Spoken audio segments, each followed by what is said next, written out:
Winter is finally upon us, and as we enter the 3 months of cold weather, one thing is for certain: the next period of the season is the most important. Get things right and you'll play finals. Get it wrong and the season is done and dusted.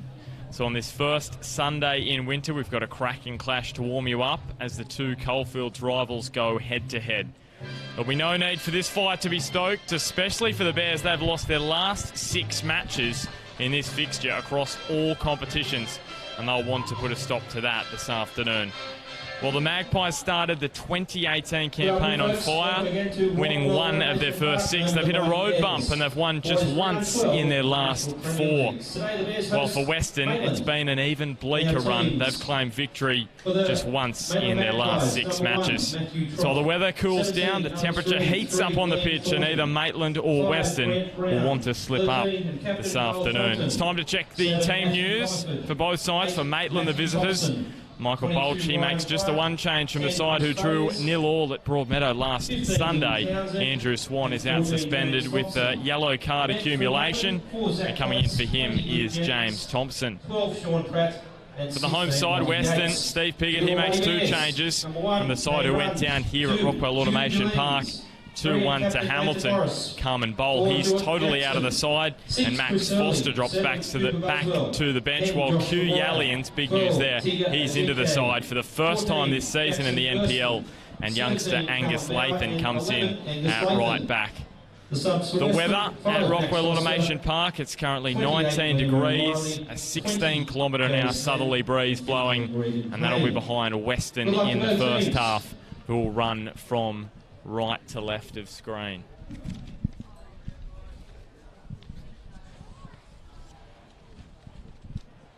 For the coaches, Michael Bolch, his side have won their last 3 matches. He coached his side, so that's Hamilton Olympic, the last few years. They've won their last 3 matches here at Weston by a combined margin of 9-2, and he hasn't lost here as a coach since 2014.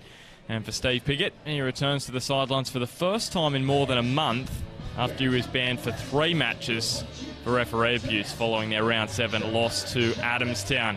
Referee for this afternoon is Jared Murphy in his first season of top-flight NPL refereeing. And it will be Maitland in their away kit, the light blue, to get us underway by Matt Comerford.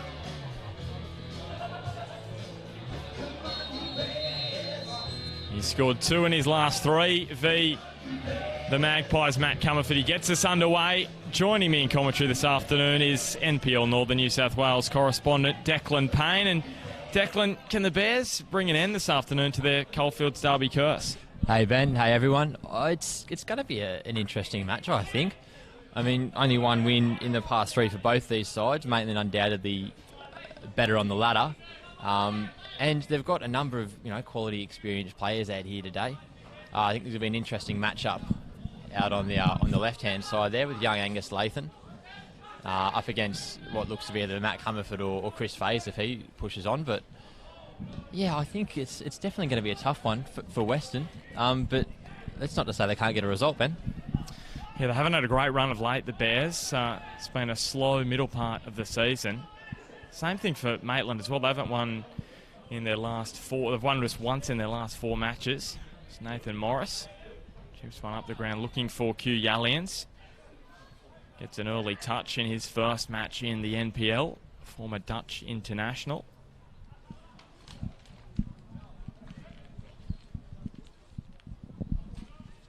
Yallians back in for Bears is a big in, I think, Ben. It'll bring a lot of experience to the team. I mean, you look at this side and the 2 experienced heads. If you take away Yallians for Weston, Nathan Morris and Josh Maguire. So just having him up there, I think, adding a bit more experience to what is a very young team can only be a good thing. And interesting for him to be playing up the top of the ground. Normally, so used to seeing him in the heart of defence, but this afternoon playing up top with Teaga Marcus. Here's Josh Maguire to that man, Yallians. It could very well be a fitness thing, Ben. I mean, if he's just coming back from injury, maybe, he's not quite there yet. They're just looking to get a few minutes in the legs. And, I mean, against the likes of Ryan Clark and Matt Comerford, there's plenty of speed up the top there. So maybe you put him up the front and he's definitely got the quality to perform anywhere on the park. So an early free kick here for Alex Reid. Goes straight across the ground to Grant Brown. Was solid last week in that 0-0 draw with Broadmeadow Magic. They kept a clean sheet, Maitland. Their third of the season. Here's Matt Thompson. Trying to roll one through towards his namesake, James Thompson. No relation between the two. James Thompson actually playing for Weston last year under Steve Piggott. Left the club. It's Ryan Clark, almost away from Jordan Jackson. And Weston, they've been much improved this year. They've been there and thereabouts in a lot of matches and probably just not quite able to take a point or three, especially last week against Hamilton Olympic. 1-1 late in the game and they concede a late scrappy goal, really.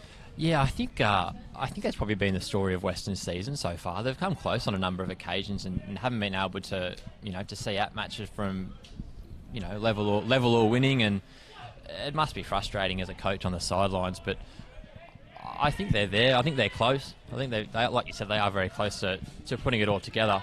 Last week as well, I mean, there was an early chance there for Tegan Marcus in the, could have been the 12th or the 13th minute. It was only a couple before Hamilton scored their opening goal, where he's one-on-one with the keeper and looked for all money to score. Some up here in the crowd had started to celebrate, but he wasn't able to put it away. And I mean, goals like that change games. Well, I mean, goal anytime changes a game, but yeah, I think it's just things haven't quite clicked for Weston, but I mean, they've improved on their points tally from last season already, Ben.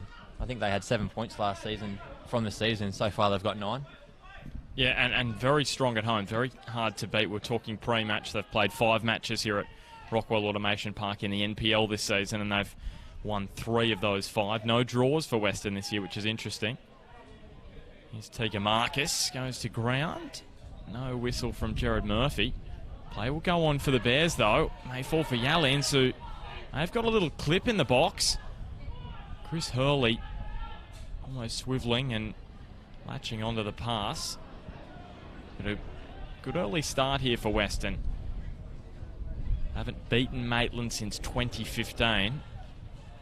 And I remember that game. That was at Cook Square Park. Troy Herefield actually scored the only goal of that particular match. That was the year Weston were pretty much in the top 4 for the entire season until the last couple of rounds where Broadmeadow Magic stole 4th spot from them. Here's Buswell and then on to Maguire, but since then it's been a tough few years for the Bears under Trevor Morris in 2016 and then Steve Piggott the last couple.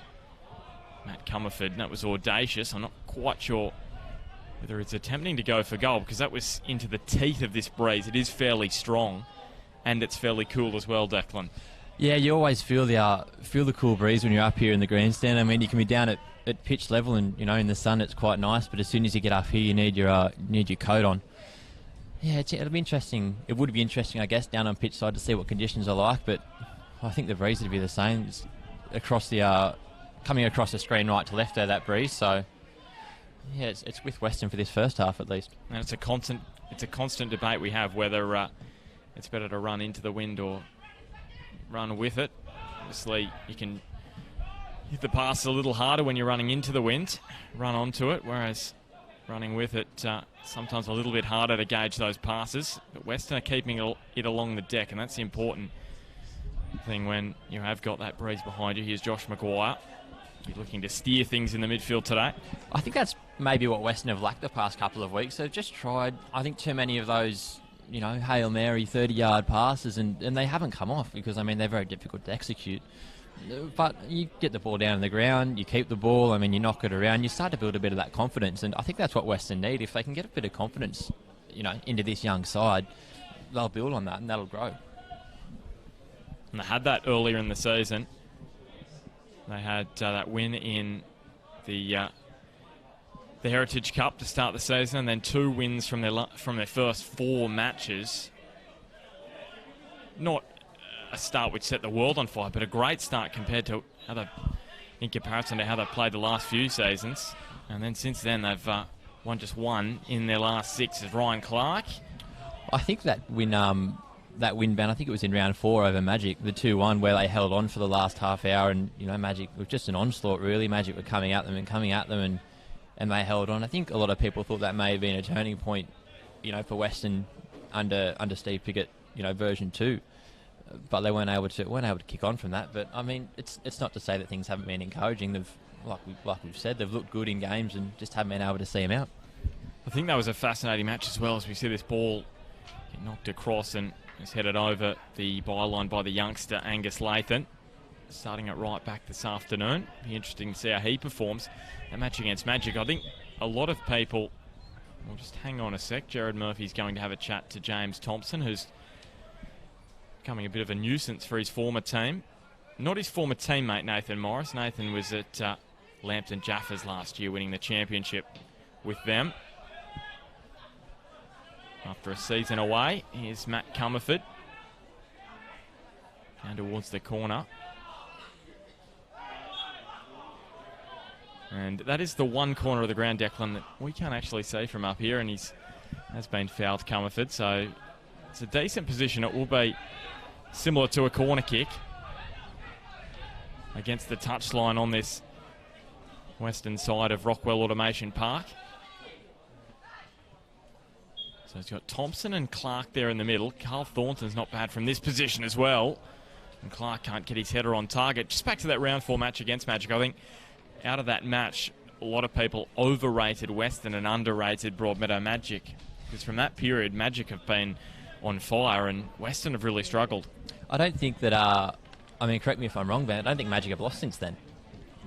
I think you're right.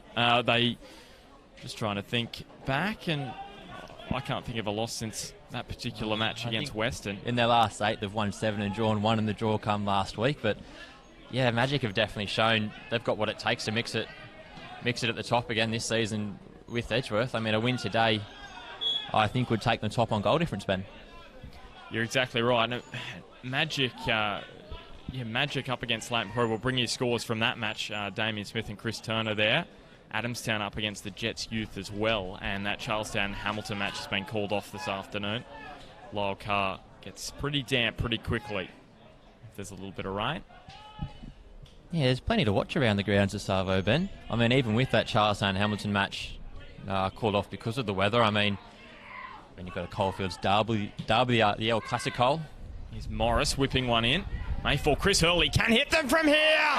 It's a Chris Hurley special, and Weston are in front. We've seen him do it before, and he's done it again, Chris Hurley. It's a bullet. 1-0 to the home side. Goal to the Bears, Chris Hurley. His second of the season, he scored against the Jaffers in round 3. I think you'll remember, Declan, he scored a scorcher last year here at the opposite end of the ground. I'm pretty sure against Hamilton Olympic, former Central Coast Mariners youth product. And Matt Trott could do nothing about that, former Central Coast Mariners keeper himself. Here's a little bit of tension. James Thompson has been at the... Well, he's been at the forefront of all the push and shove, which has been going on early on in this one. Jared Murphy's going to call them over. It was Thompson and Morris early on that were spoken to.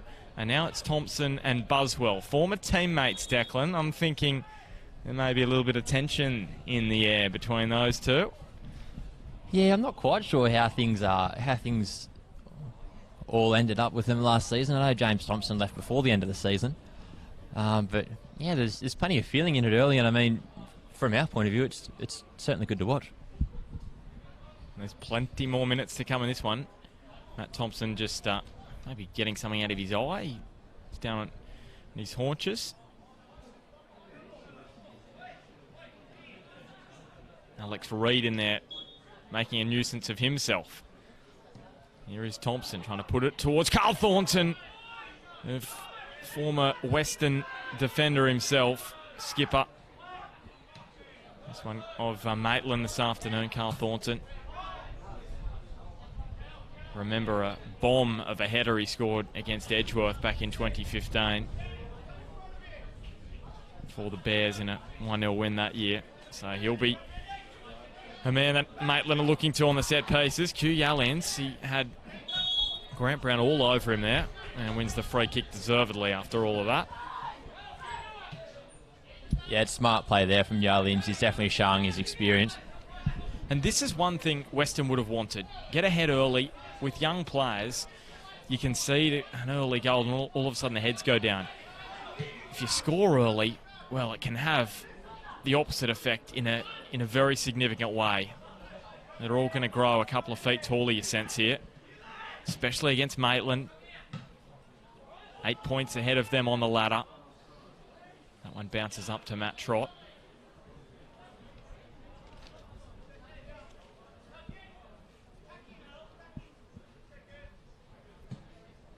Matt Trott just keeps that low into the teeth of the wind.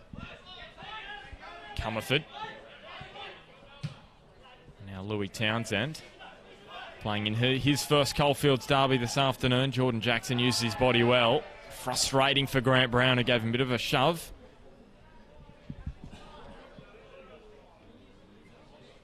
Told CT earlier in the season, Jordan Jackson, if he was going to be any animal, if he could be an animal, he'd be a snow leopard. Jordan Jackson. Bit out of the box, that one, Ben. I think it was because they adapt to their surroundings. So obviously, if you can do that in life. Not a bad skill to have. Exactly. Here's Liam Thornton now. Tegan Marcus was after it. Now Matt Thompson dropping back into the midfield and calling one with the outside of his boot towards Ryan Clark. We know the speed he possesses and he burns away down that far side of the ground. He has Comerford, who is unmarked to the back post, and that was an important ball to cut out. It was Chris Hurley there doing the clean-up work, because if he didn't get a boot to it, Matt Thompson was unmarked in the middle of the box. Interesting there, Ben, what we were speaking about pre-match there with young Angus Lathan over on the right-hand side, up against the likes of Matt Comerford running at him. I mean, if you give Matt Comerford a few yards, you're not going to catch him. I mean, you'd be hard-pressed to find many players in the league that would. So, up against a youngster, Angus Lathan, only 17 or 18 years old, started off in the 20s this season. It's going to be a big challenge for him today. He's been at Weston since the NPL began in 2014. Angus Lathan. And he is going to have his work cut out for him this afternoon up against Ryan Clark. It's Chris Faye, he ran into the backside of Jackson Burston there. He scored 5 goals for the Bears this year. Former Lambton Jaffa. I'm not quite sure there was much in that, to be honest. I think Jackson Burston was just standing there and Faze basically ran into the back of him. Yeah, it looked like Faze might have been, I don't know, half falling or something perhaps as Burston's come at him, but yeah, Burston can be a bit fiery at times, just from what I've seen at different points this season. And like you said, he scored 5 goals, and some of them have been, some pretty special goals as well. Last week he scored the goal to level things up late on against Hamilton. Here's Faze, not his best free kick. He also scored in round 1 in this fixture. And in that match, Weston actually led for about half an hour, maybe 20 minutes. They scored in about the 56th minute through Burston, and then led for half an hour until Alex Reid locked things up late, and then Matt Comerford scored the winner in stoppage time. Yeah, that one was the Matt Comerford show, I think, that one there, Ben. From memory, he came on late in that clash and set up Alex Reid's goal, and then, of course, I think he scored direct from a corner. And he started the season slow, of course, coming back from injury, Matt Comerford, and that's what he can do.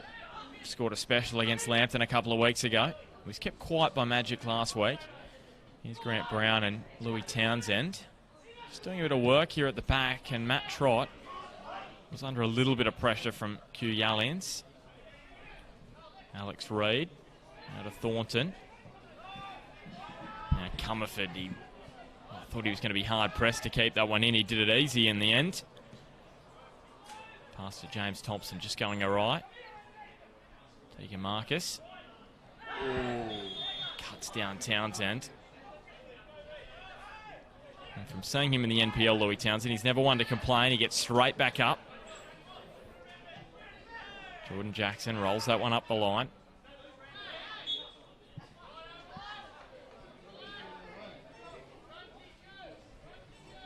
Jordan Jackson, Ben, is one player who Steve Pickett pointed out to me earlier in the season, just saying that if he stops going to ground so much, he'd be a good player, or be a much better player, I should say. And we just seen him there go to ground and win the foul, but yeah, it's interesting to see how his game's growing under Pickett this season. Yeah, from what I've seen, he's been great, because he's had a couple of, I remember last year he was red carded in a match and just lacking a little bit of experience, but every match he gets, just gets that little bit more experience. Here is Alex Reid after it.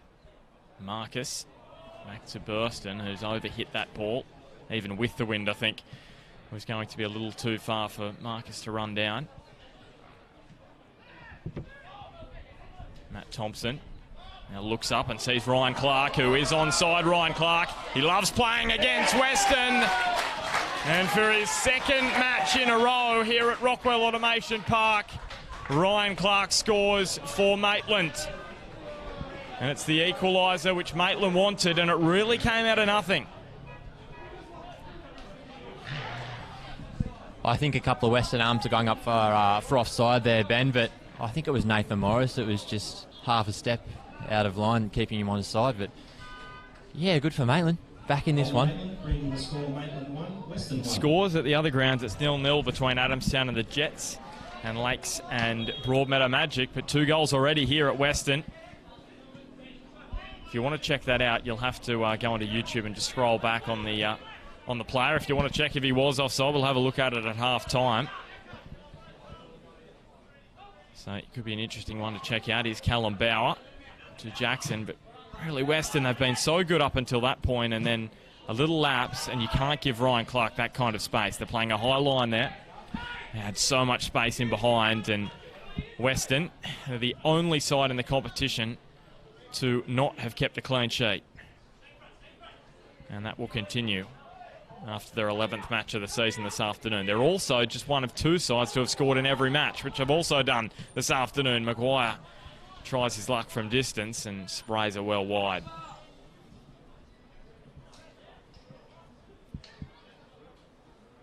So Chris Hurley with the early strike for Weston. It was a great strike too from the youngster. And then Ryan Clark. He was one of the goal scorers here last year in that 3-2 win in round 17. Josh Dutton-Black scored a double that afternoon, and he's actually done his ACL, so he's out for the season. Josh Dutton-Black, a huge blow for Maitland. Yeah, that is a big, big loss for them, Ben. I mean, they've brought in Sean Pratt across from Hamilton to I guess, cover that absence and fill the void, if you like. But yeah, Dutton-Black was looking good for Maitland and looked good for Maitland last season as well. So yeah, him out for the season, it's not good news. No, he'd already scored twice this year, Josh Dutton-Black. Here's James Thompson. Couldn't quite run that one down. Nathan Morris, who actually hasn't scored since the last match here in 2016, round 17 it was, against Adamstown. Didn't score last year at Lambton, which is surprising because he's so good from the dead ball situations. It's Chris Faz. Now to Alex Reid. Ball straight into the brick wall, which is Cooper Buswell.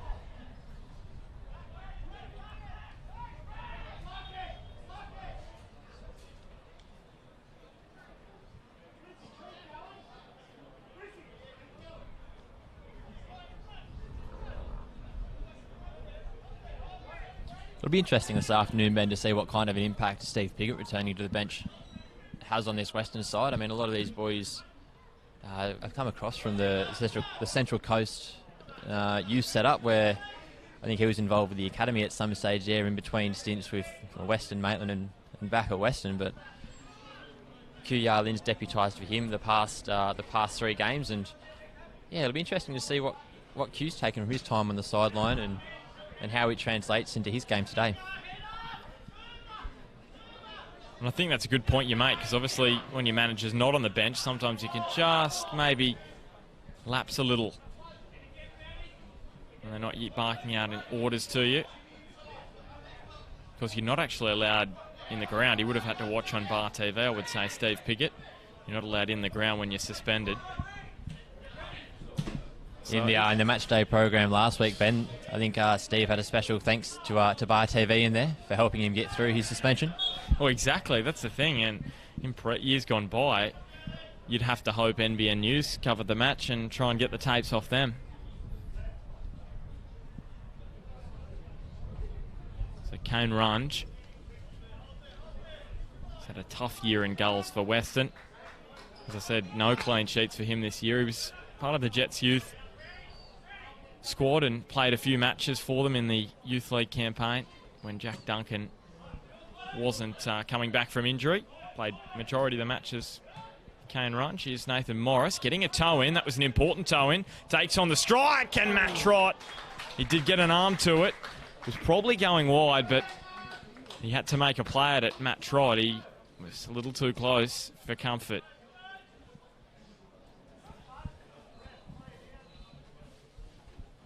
As I mentioned earlier, it's been a goal-scoring drought for Nathan Morris.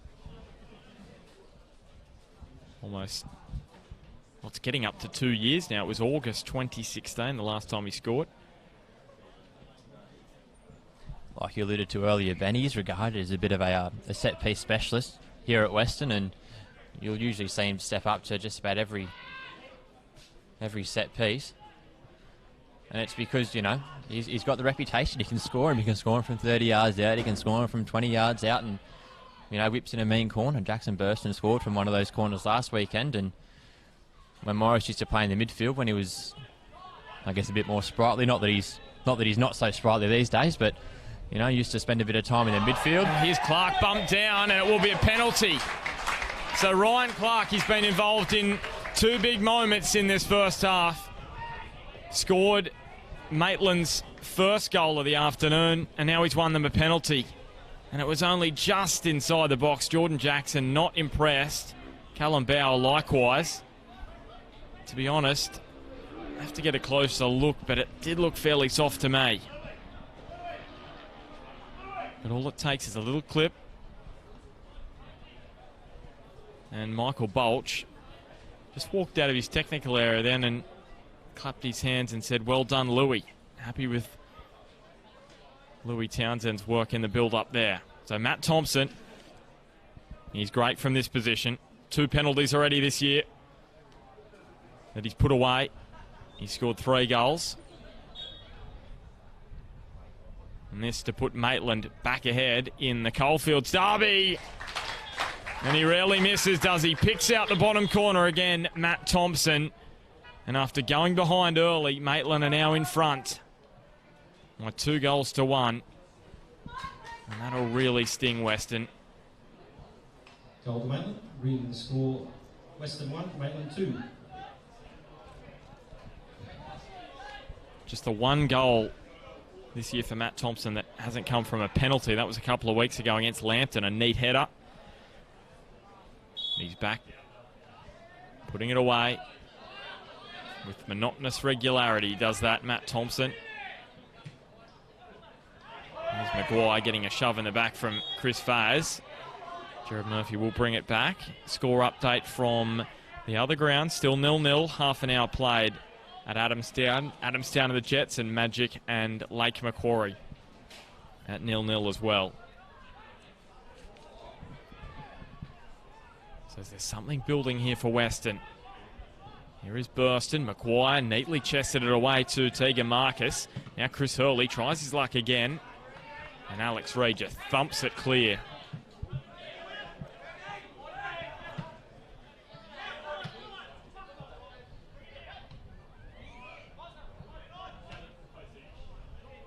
Gee, that was interesting from Nathan Morris. Tell you what, if I got my hamstring in that kind of angle, I think it would be pulled straight off the bone. Did well there. Callum Bauer now. Shifting it forward. Stinks it wide for Jordan Jackson. He's run into a bit of a cul-de-sac, and Louis Townsend and Grant Brown shut that down pretty easily. And then Grant Brown wins the foul expertly down in the corner. Yeah, very smart there from Grant Brown, just getting his body in front of the ball, knowing that Marcus was coming in pretty hot. he's just lacking confidence of late. Tegan Marcus, of course, he scored 20 goals in the UFM Northern League 1 last year. He's the leading scorer. This year he scored 3, but he hasn't scored. He's only scored 1 in his last 6, so I want to just end that drought. Started the season fairly well.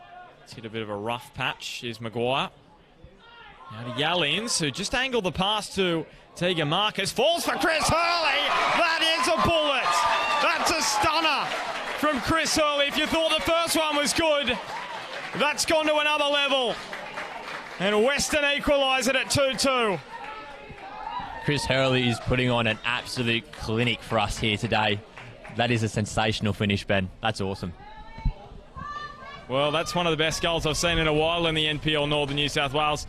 That left foot has got some venom behind it. 2 goals for Hurley and 2 goals for Weston. It's 2-2. They're not going away, the Bears, this afternoon.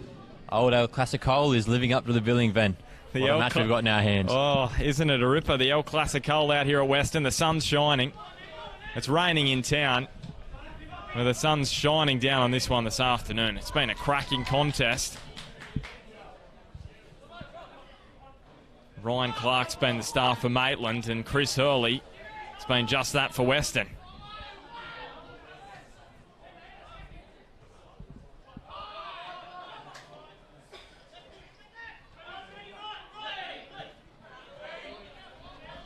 Hurley showing his versatility, I think, Ben, out on the left-hand side of midfield today. But, I mean, last week he started the left-hand side of defence. He's played in the middle of the park.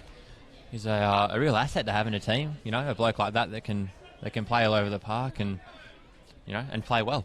What about the technique as well on the left peg? Well, I mean, it fell nicely, didn't it? But you've still got to hit it well, and geez, did he hit it well. There'd be a lot of players that would blaze that one well over the bar.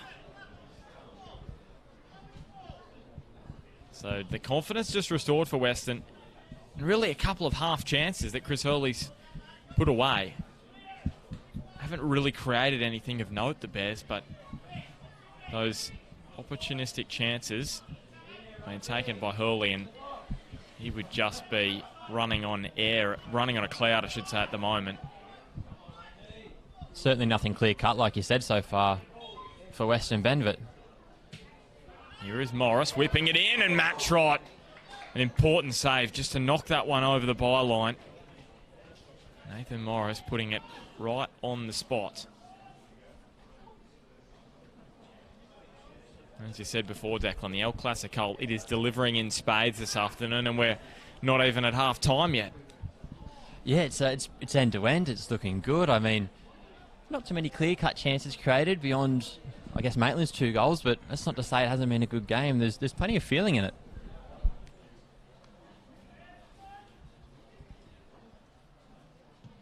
So Morris again, up they rise.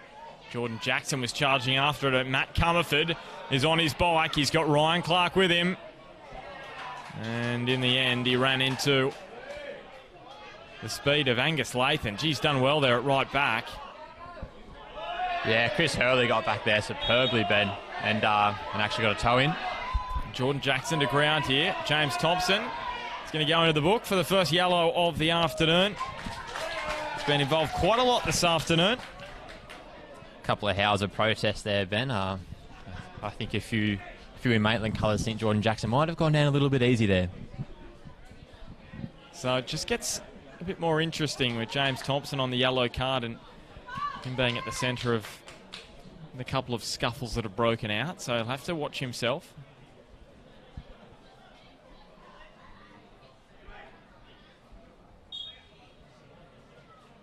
Of course, whenever you're against your former club, you're always going to have that feeling of wanting to prove something. There's Matt Comerford. Now Maguire. Comerford was brought to ground by Morris illegally, according to Gerard Murphy, the referee this afternoon.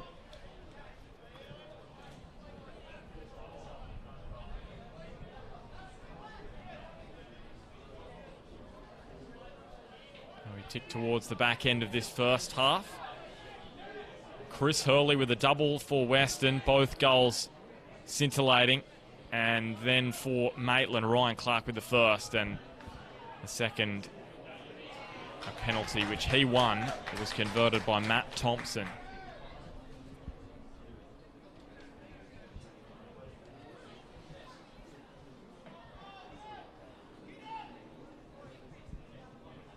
And the previous 3 El Clasicos before this one, 3-2 last year in the FFA Cup, then it was 3-2 in round 17, and then 2-1. So normally they bring quite a few goals, and that has continued that trend this afternoon with 2-2 the scoreline just before half time.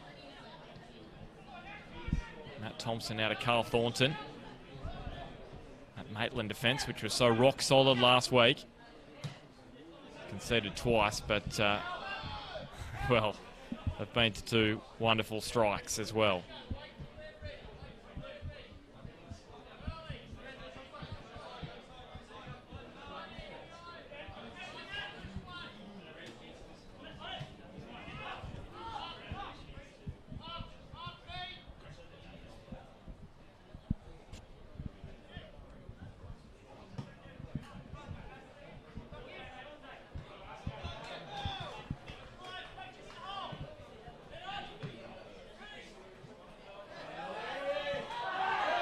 Maguire got a clip from Grant Brown. The Weston fans up, wanting another card.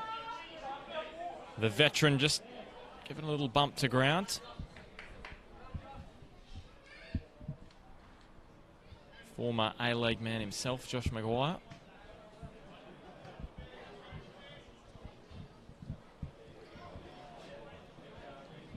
Nathan Morris is going to take this one, you anticipate, and we're looking for the tall timber of Q Yalians and Teague Marcus, just standing at the top of the box. I think Grant Brown was just giving his final warning there, Ben. Murphy just trotting over and saying no more, or you'll get a yellow. May not be too much longer until he does go into the book, as Yalians got a head to it, but the power not behind it to trouble Matt Trott.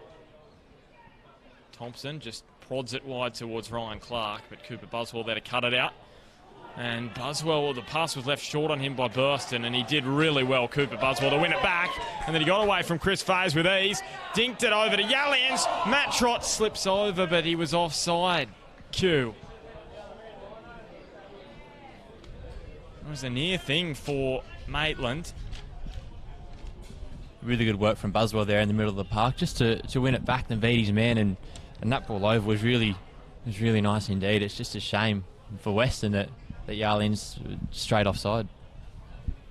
He actually played in the 2006 World Cup, Q Yarlins, just the one match against Argentina. It was a 0-0 draw, and a young man called Lionel Messi actually played for Argentina that day, and playing in the back line, he's playing at right back, kept it to 0-0, Q.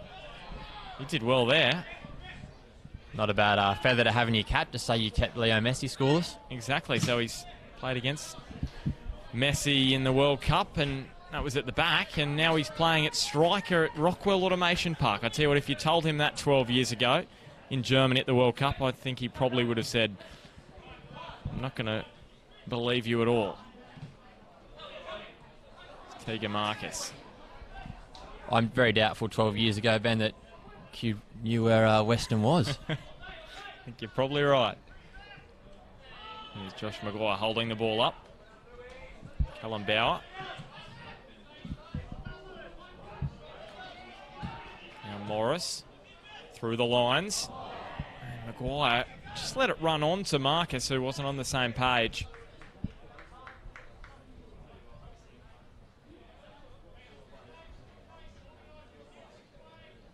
And apart from the 4 goals that have been scored, it's been very much a tussle in the middle of the park.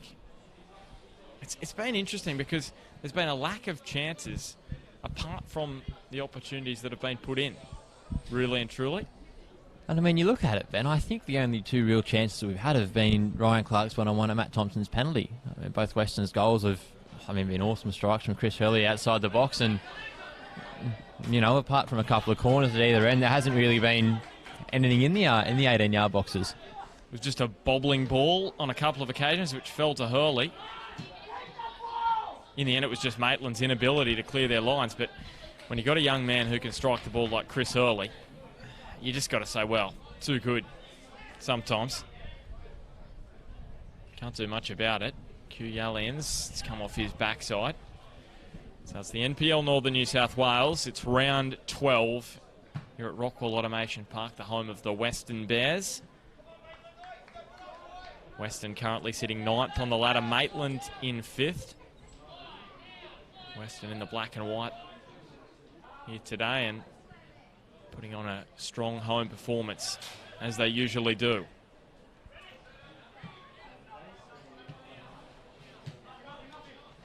They haven't beaten Maitland here at Rockwell Automation Park since 2002. Weston, it's been a long time.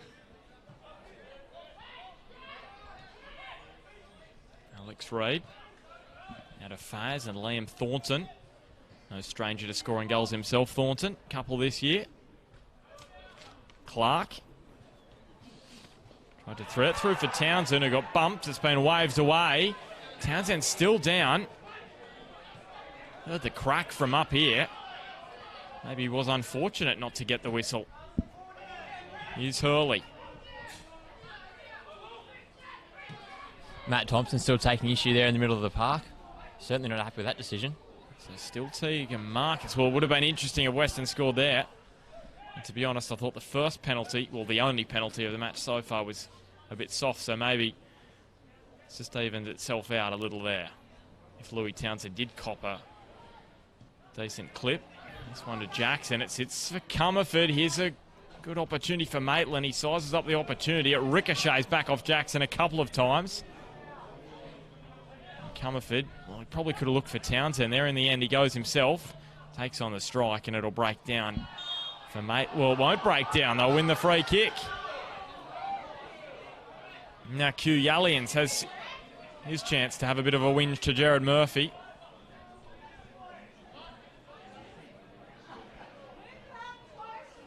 So Matt Thompson and Yallians just having a little bit of a chat there.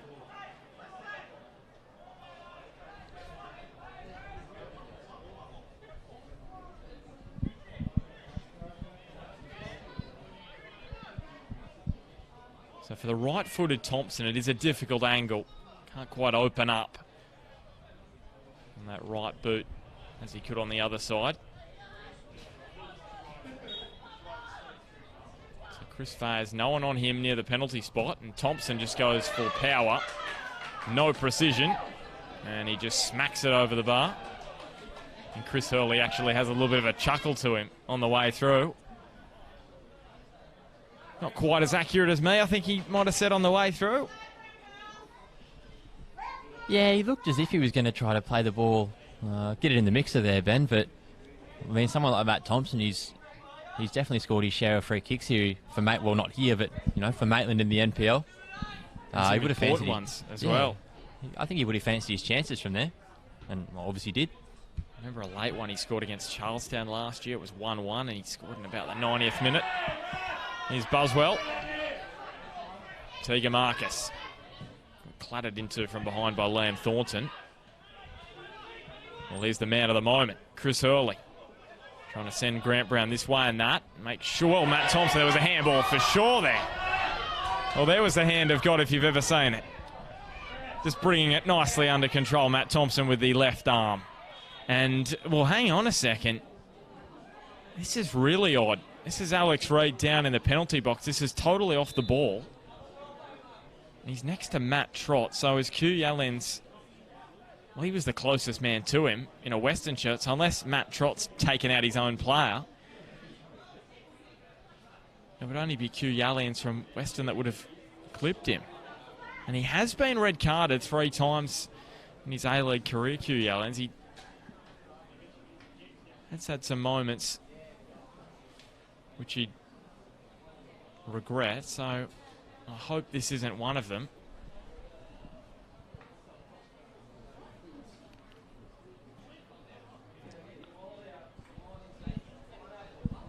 Try and just have a quick glance.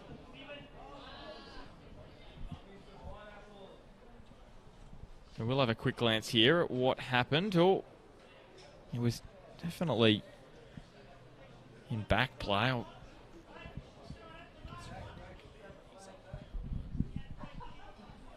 we're just having a look on the replay. See what did happen, whether there was anything in it. You can just scroll back on your YouTube player if you want to have a quick check.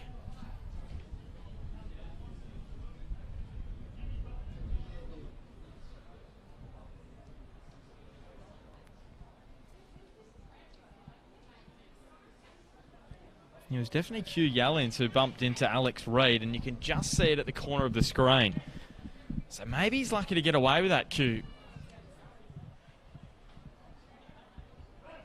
Yeah, he was definitely clattered. If you are like you said, just scroll back on your stream there and have a look what's happened. But yeah, he was caught in back play, and I think Yarlins might be lucky that that wasn't picked up by any of the officials. And he might be also lucky that hasn't been quite picked up by Bar TV. We'll see. There is still some tension there. So Grant Brown's shifted into the centre of defence for the moment. Alex Reid playing at right back. Gets his noggin on that one.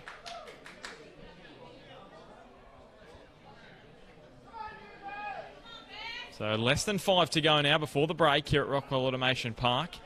Weston led early via that man Chris Hurley is on the ball. Just pulled to ground by Townsend. Jackson.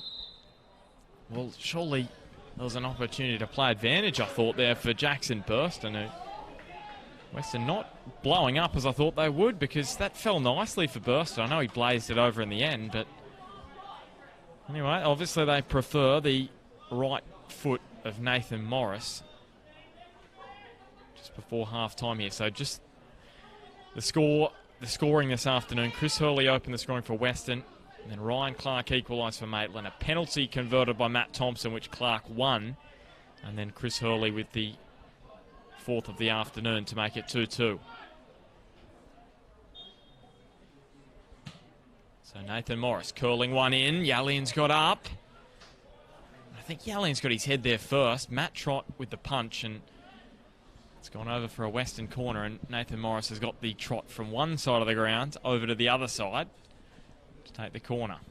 Yeah, I think Yarlins and Trott might have met that one at the same time there, Ben. The two just cancelling each other out, and it's a good opportunity for Western. Building some pressure now at the back end of the half. Can they get one before half-time and, you know, take a lead into the sheds? It would be huge if they could grab one here.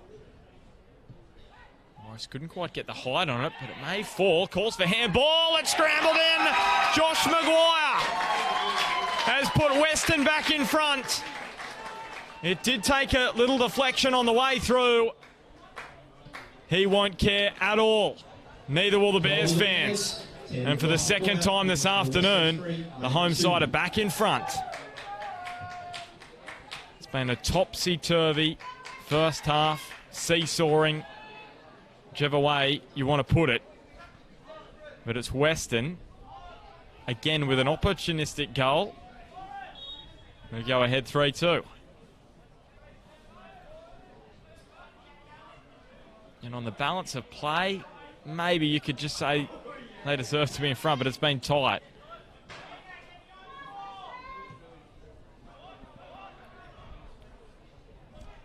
So if it is credited to Josh Maguire, it will be his second of the year. Here's Ryan Clark and the youngster Angus Lathan getting involved in a bit of push and shove and a tangle there.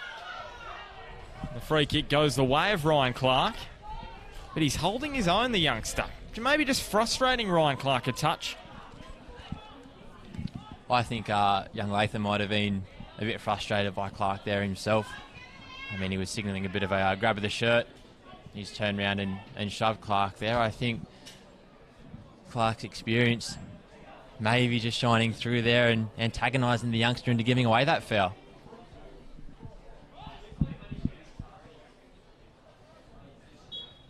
That's all they can't do, Weston, lose their heads. Matt Thompson on towards Fayez. Here it falls for Thompson. Wouldn't he love to score against his former club? Clark deflection, and Carl Thornton was after it. Couldn't run it down before Kane Runge got on the end of it. It's been almost a year since he last scored, Carl Thornton, so he's itching for another one.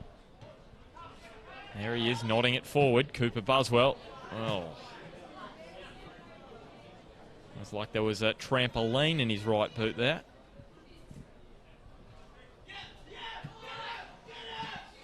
Chris Hurley with the touch there. The crowd getting involved down at pitch level. Buswell just plants that one over the sideline. So Weston will go into the sheds with a 3-2 advantage. Chris Hurley with a couple. The youngster, and Josh Maguire with the goal just before half-time to put Weston ahead. It's been a topsy-turvy first half at Rockwell Automation Park, and Weston looking to beat Maitland here for the first time since 2002, and for the first time in 7 matches. Just incredible, the record, the dominance that Maitland have had over their Coalfields rivals. So half-time at Rockwell Automation Park. It's Weston 3, Maitland 2. Declan Payne, try and sum up that first half. It was probably the most entertaining in a match of the round we've had all season, I would say. Edge of your seat stuff there, Ben. I mean, from Hurley's first goal and, you know, Clark one-on-one there, Thompson with the penalty, Hurley with another special goal, and then Maguire just before half-time. It's, yeah, I think edge of your seat stuff is the way to describe that. And the way it is, I mean, it'll be interesting to see how both these sides come back out for the second half, whether Weston are happy to sit with their lead or they, you know, play the same way they have been and hunt for more, and just how much Maitland come back out, whether they get a bit of a rev up in the sheds or... Yeah, it'll be an interesting one, Ben. I think the interesting thing about this second half is Weston got the opportunity in front in the first half. They put themselves in front. How did they deal with that? Probably not too well. Now they're in front again. How do they deal with it? They've got 45 minutes. They can't sit on this, to be honest. I think they've got to come out, play the same way they did to get themselves back ahead 3-2. Yeah, well, I mean, they've shown a fair bit of mental strength there, I would say, Ben. Like you said, going up, going down, and getting back up before half-time. It's really good for Weston. It's good that they've dug in and, you know, they've dug some goals back out. It's good signs, and I think you're right. They can't afford to sit back because, I mean, the quality this Maitland side have, you know, I think there's more goals in this game, and I think Weston need to go hunting for those goals. Well, we'll take a quick break. We'll be back in 10. Yes, it is Weston who lead Maitland. The 9th place Bears leading the 5th place Magpies by 3-2 at half-time.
Hello and welcome back to Rockwell Automation Park for the second half of this clash between Weston and Maitland. It's Weston leading it by 3-2 at half time.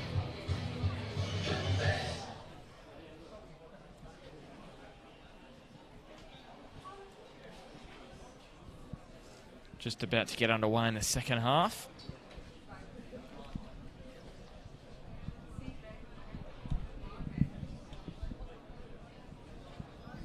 So it's Weston from left to right of screen in the black and white for the second half.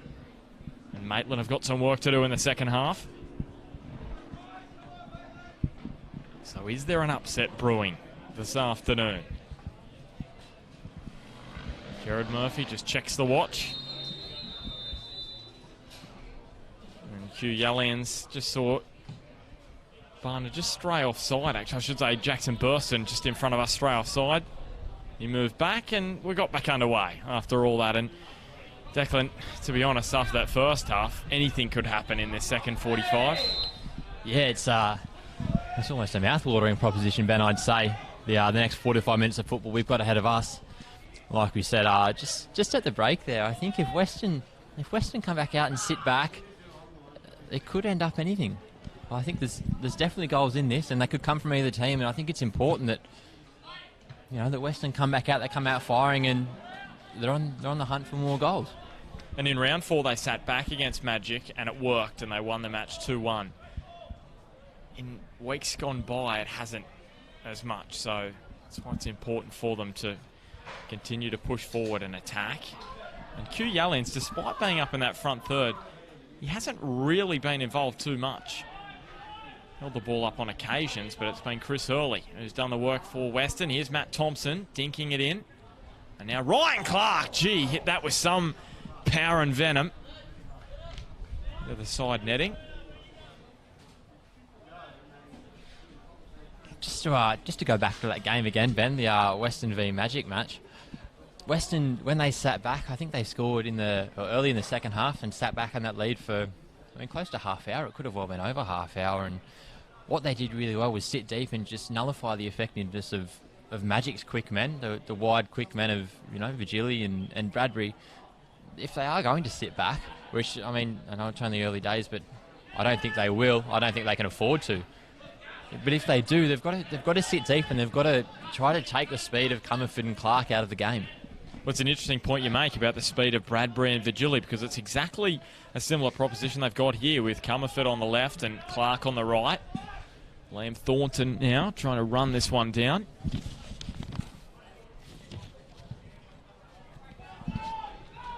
Couldn't quite do so.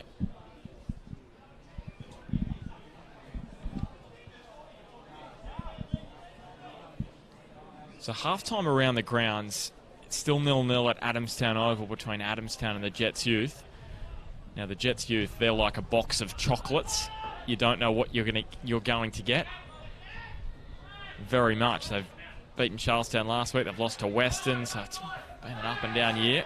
And Magic lead 1-0 against Lake Macquarie as Comerford rides a couple of challenges. Couldn't ride the third. Well, Ryan Clark's been set up here.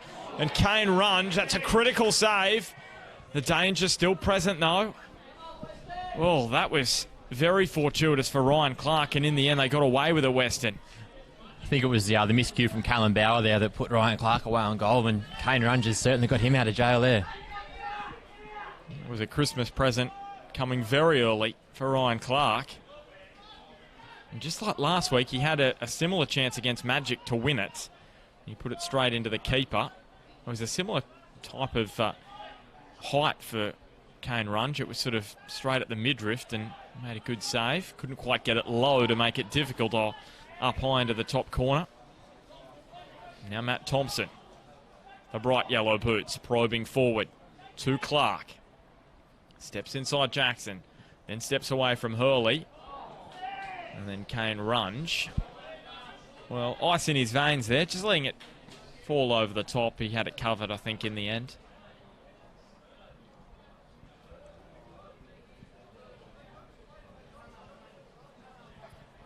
One thing that is for certain, again this afternoon, is that Weston have come on leaps and bounds from last year. The improvement is clear for all to see. They're right in another match here. And these are the key moments. They've really got to take advantage now of these. Here's Chris Hurley again. This would be for the hat-trick. Well, he just got it caught under his boot, and Hurley hits it again. And Trott flapped it away. Really good work there from Jackson Burston. Just seeing Hurley free on the far side and getting the ball across. Now Maguire wins the free kick, so things just going Weston's way for the moment. And Chris Hurley put that strike on target again.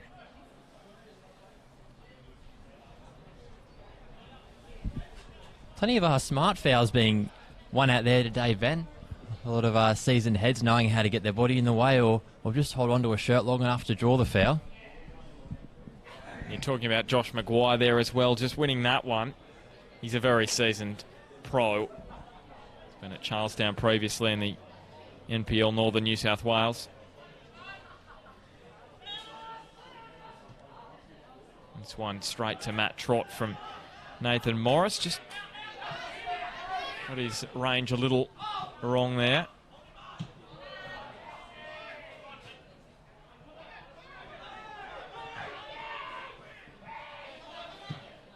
Thompson to Comerford and to Thompson again. Comerford rode the challenge of Burston. Now Thompson and Townsend just getting in each other's way a touch there. Clark now to Thompson. Louis Townsend couldn't find the pass to Matt Thompson there. Very hard-working midfielder. Played 80 minutes in 20s a couple of weeks ago and then played 88 minutes in first grade after that injury to Josh Tutton-Black, who's out for the year now. Cooper Buswell leaving the park, is he? Yeah, just directed off there by the ref. Not sure what's happened, Ben. He's limping quite heavily, so he is going to leave the park, and Max Foster's going to come on. Yeah, Buswell was substituted last week at half-time and came back out with ice strapped to his knee, so it could be a flare-up of that injury. Replaced by number 5, Max Foster. So Max Foster heads out. He started last week in that loss to Hamilton Olympic, the 2-1 defeat for the Bears. Aliens over the top. Teague marks his fellow front man.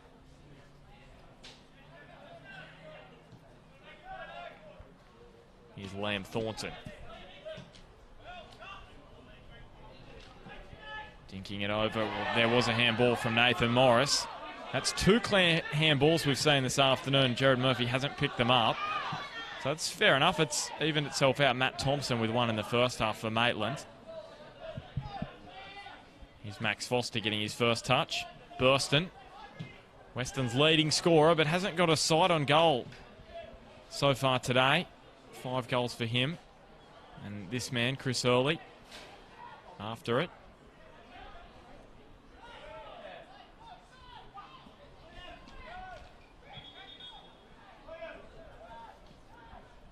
We may see another change here. It's quite difficult for us to say from up here high in the bleachers at Rockwell Automation Park. No change. I think Weston might have just called Liam O'Reilly to come back from his run-up, Ben, so it looks like he may be coming on, but for who we're not sure. It could be QR Lins. We mentioned before the match that he may be a bit light on match fitness, so maybe it's him coming on. A bit of a like-for-like swap there with O'Reilly going up and playing that second 9, perhaps.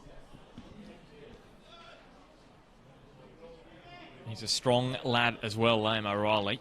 You'll see that in just a second. He's had some terrible luck with injuries, had knee injuries previous couple of seasons, and Nostradamus, Declan. Look at this. Declan just predicted it, and Q Yalians is going to leave the park, and Liam O'Reilly has been with the Jets youth previously. A few injuries in previous years, so he'll go up front. Try and hold the ball up. Nathan Morris may try and pick him out immediately. Liam O'Reilly has to bring that one down. Almost nicks the ball off Liam Thornton. Reid to Chris Fayes. Callum Bauer just got a toe in front of Thompson. He may have trod on him as well because Thompson's limping quite heavily. Max Foster can keep it inside the line.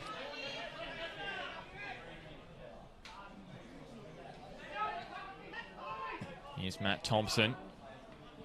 Well, he saw Ryan Clark over on that far side, and with the Southerly behind him, he just kind of sliced at it, I feel, and straight into the awaiting arms of Kane Runge.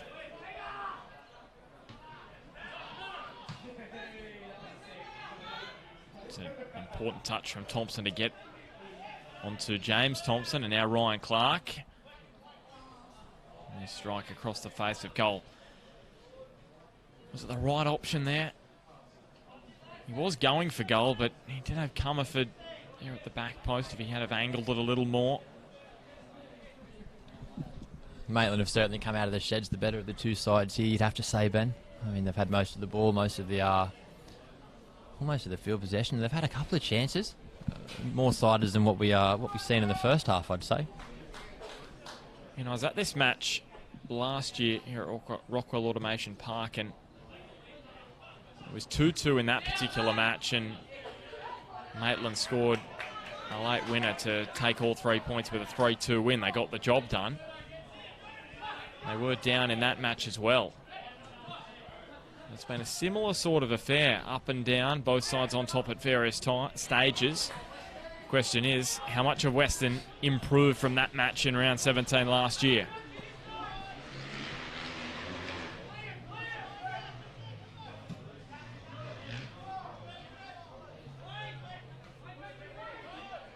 Matt Trott, he's got a bit of work to do. He'll have to get up and nod it away from Chris Hurley.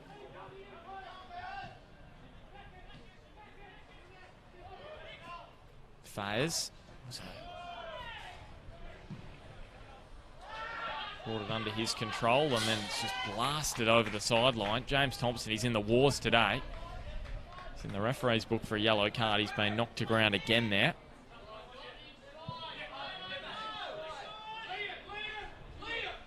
Angus Lathan took a few extra steps up the sideline.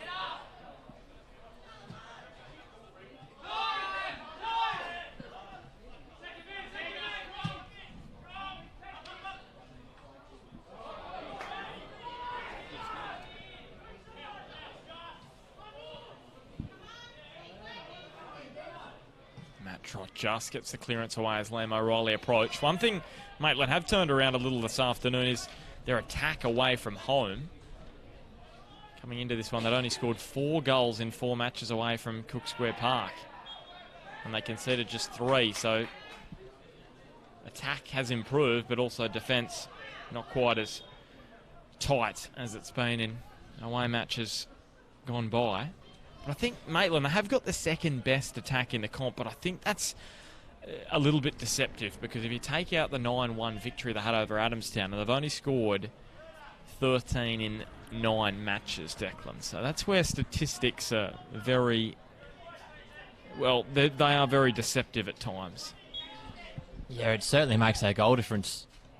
There's Morris, that's gone well over. Certainly boosts their goal difference, Ben, and like you said, you know, they have scored a lot of goals on paper, but I mean, 13 in 9 matches. You look at the types of Magic who, I mean, okay, their own stats may be skewed a little bit by that 6-0 at Lakes to start the season, and I mean there was a 4-0 in there against Adamstown, but you know, they're a side which pretty consistently scores. I mean, with the exception of last week, I think they'd scored in every match they'd played so far this season, and I think Magic are one example of a side who, you know, are quite adept at getting goals when they have to. It's just, last week was probably the only week they haven't done that. They've done that again this afternoon against Lakes, a tight match there, and they've managed to find a goal through Carl Bradbury to lead that one 1-0. Yeah, you do feel like Lakes are very, very close. They're just been a bit down on their luck, I would say, the past couple of weeks, Ben. Just not able to. It's tough to win matches at this level, and you've got to be on your game. And Lakes had just been in and out of matches, very similar to how Weston have been this year. Here's Clark with the back heel. This is crucial. They've got themselves in front. They're still in that position, the Bears.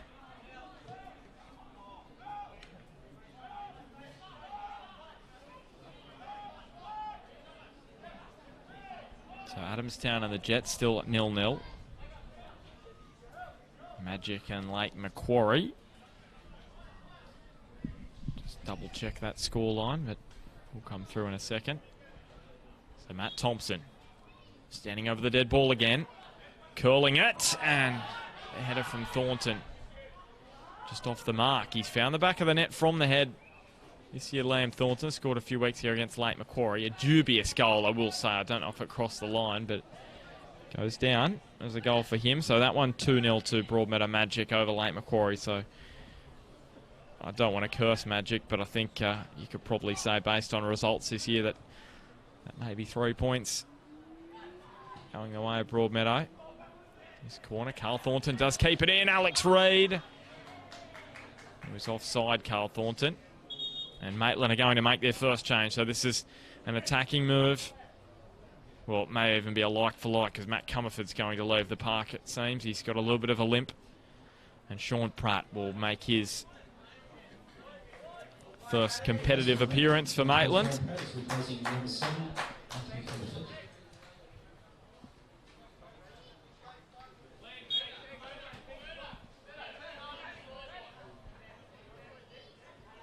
Just scored the one NPL goal. Sean Pratt scored for Hamilton Olympic in the FFA Cup earlier this year. We'll see what he can do at Maitland. Very skillful on the ball. Now Grant Brown, well, he saw the run of Chris Hurley. The way he's playing this afternoon, I just feel if he gets another side on goal, Weston could be clear by a couple of goals. So Maitland can't afford him that opportunity. Yeah, well, he forced that good save from shot early in the half. You know, we said there were still goals in this game, and I mean, we haven't had one so far in the second half, Ben, but from what we've seen, you'd be surprised if this one finished 3-2. There's Ryan Clark. How often does it happen? You have a first half which is just end-to-end a goal fest, and then the second half which you see it happened time and time again. There's no goals, or maybe just the one goal, when you expect maybe it should be 7-6 or 8-7 the final score. It was an interesting half though, Ben. I mean, like we've said a couple of times now, there weren't that many clear-cut chances, but we got 5 goals from 45 minutes of football. Whereas this half, I think there's been more ball at, you know, both ends of the pitch as opposed to the battle in the middle as it was in the first half. More chances as such. Here's Jordan Jackson. More chances created instead of just opportunistic moments, which we saw in the first half.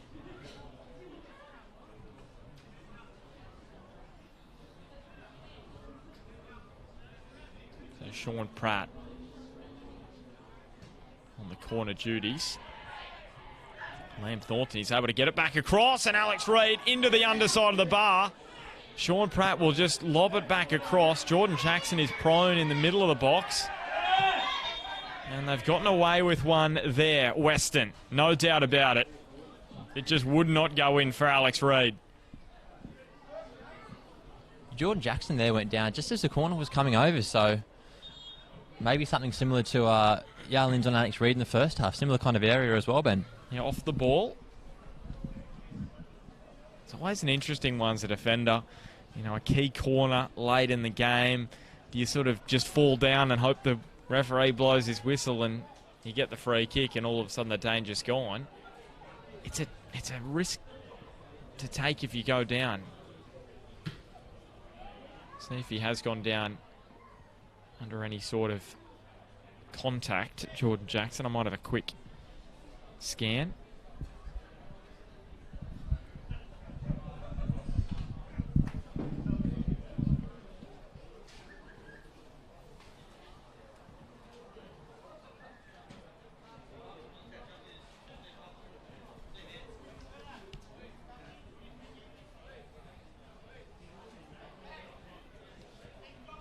So he's going to leave the park. Well, he was down even before the ball came in. You can actually see it on the replay. He was down long before the ball came in, so it was a very early bump.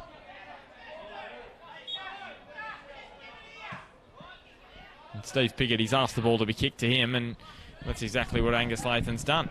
Just bumped it over towards Piggott. So Jordan Jackson is heading back onto the park. And the temperature just goes up a couple of degrees. Maitland really can't afford to drop points here in that race for the top 4.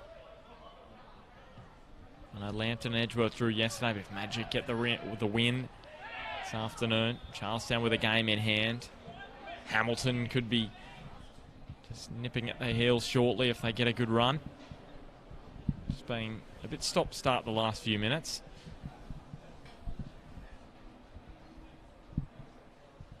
Yeah, Weston winning here today, Ben, would really open things up around the top 4. I mean, we were speaking yesterday and saying how if Adamstown and Hamilton picked up wins today, Hamilton, of course, were washed out. But, I mean, if Adamstown pick up a win today, they'll go within 2 points of the top 4 and they'll go level on points with Maitland. And level on points with Maitland. Isn't that incredible? Level on points with the side that beat them 9-1. The turnaround has been incredible. Absolutely incredible. Written off at the start of the year. And just like Valentine, they've stepped up. Liam O'Reilly just didn't quite have the step ladder there to get up to that one. He's a tall young man, but even with that height, he couldn't get on the end of it. Yeah, just on Adamstown there, Ben. I mean, the turnaround in the past couple of weeks has been remarkable. They've won, I think, their last 4 on the bounce in the league. And this week announced that they'd re-signed Cancel Sheriff for, I think, what was a further 2 years. So it's really good. It's good for, I mean, a young squad, a really young squad they're out at Adamstown. I mean, you look at their side and the experienced heads, you know, Ben Kelly, Robbie Turnbull, but you know, it's a lot of youth, and they're doing well. And you know, from what's coming out of the Adamstown camp, it's a real sense of togetherness has started to bring them together, and it's showing on the pitch. And that's what we always say is, well, hang on a second, we've got another man down. Just trying to, maybe Matt, no, it's not Matt Thompson. Louis Townsend out there? Yeah, it is Louis Townsend. Being slowly up. And very stop-start. And I was just looking down there at Michael Bulch, who is calling out maybe to his bench. He's called Zach Thomas. So interesting move this would be. Zach Thomas, so I anticipate he's just going to bring Louis Townsend off. He's chatting to Carl Thornton, so this will be a change in formation. We'll try and figure out what he's going to do here.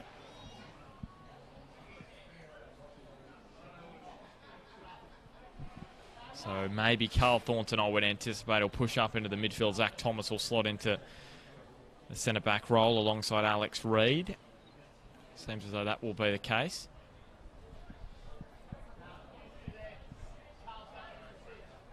Yep, it's exactly what he said. He said Carl Thornton into the 6, so Zach Thomas into the centre of the park. So 15, Louis Townsend has been replaced by number 4, Zach Thomas. Can Carl Thornton conjure up something in the middle of the park? Strong on the ball. Zach Thomas spies the run of Carl Thornton's brother Liam.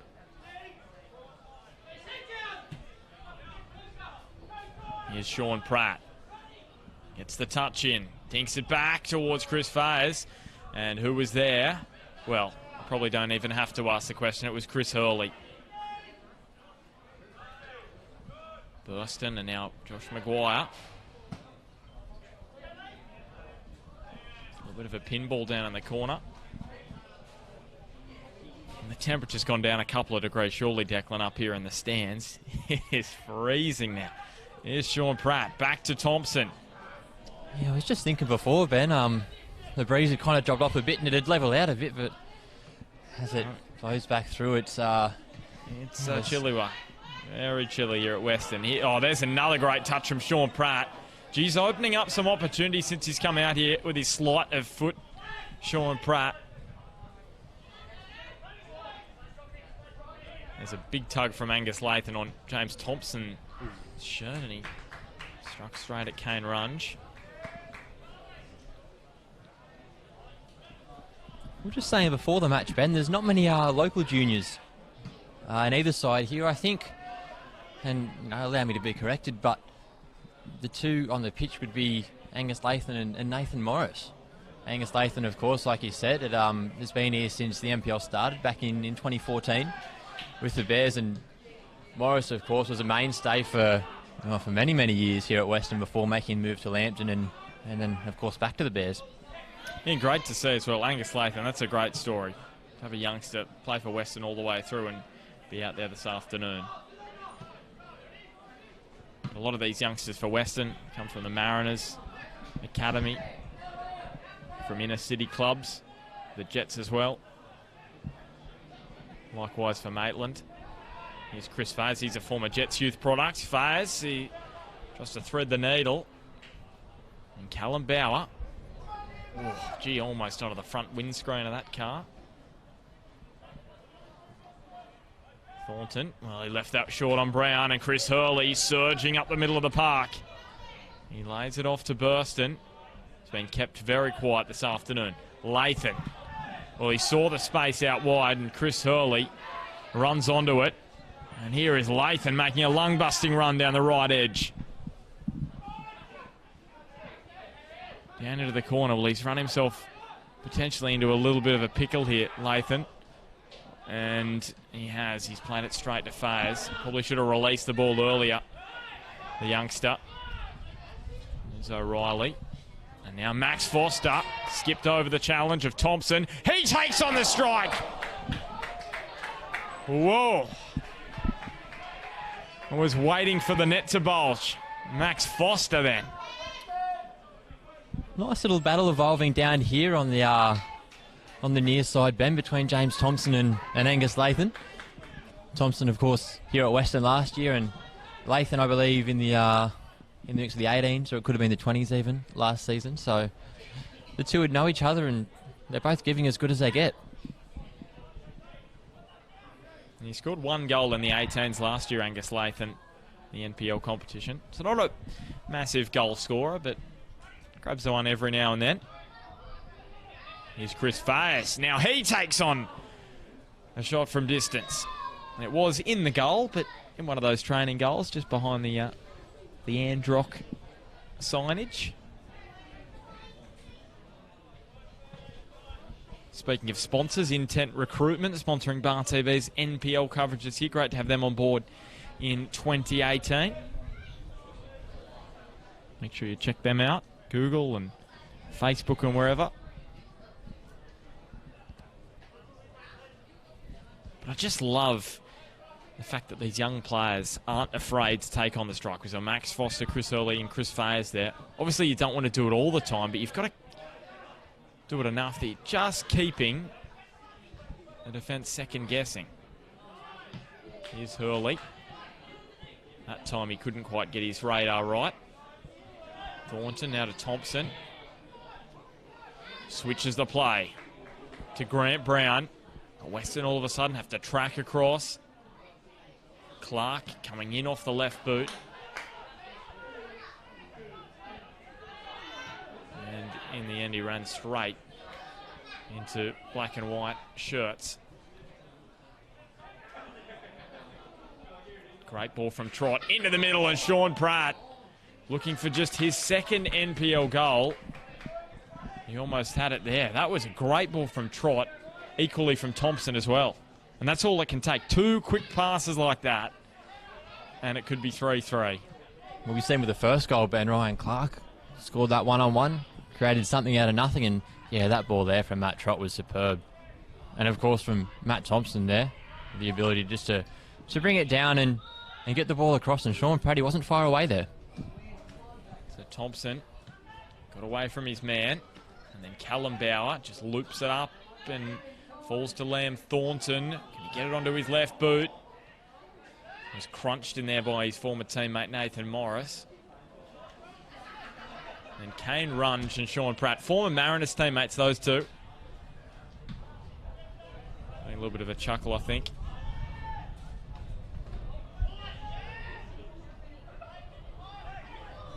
Now Chris Hurley. Sean Pratt up against a few of his ex-teammates with the Mariners. Here's Maguire. Tegan Marcus. Can he run this one down? Well, he was bumped by Grant Brown. And although he probably was never going to get to the ball, I'm not quite sure whether Grant Brown had to do that. The last thing you want to do is give away a penalty when there's pretty much no chance of man getting to the ball. It's a risky one, isn't it, Ben? I mean, like you said, Marcus probably wasn't getting to the ball, and yeah, there was no real danger there, but Brown still knocked him off balance. Maybe lucky that, you know, Marcus was a bit further away and that Marcus kept his footing. Obviously, shoulder to shoulder is fine, but it was the fact he really made it clear he was giving him a barge. Shoulder came away from the body, and that's a no-no in the referee's eyes. Carl Thornton now pushing forward.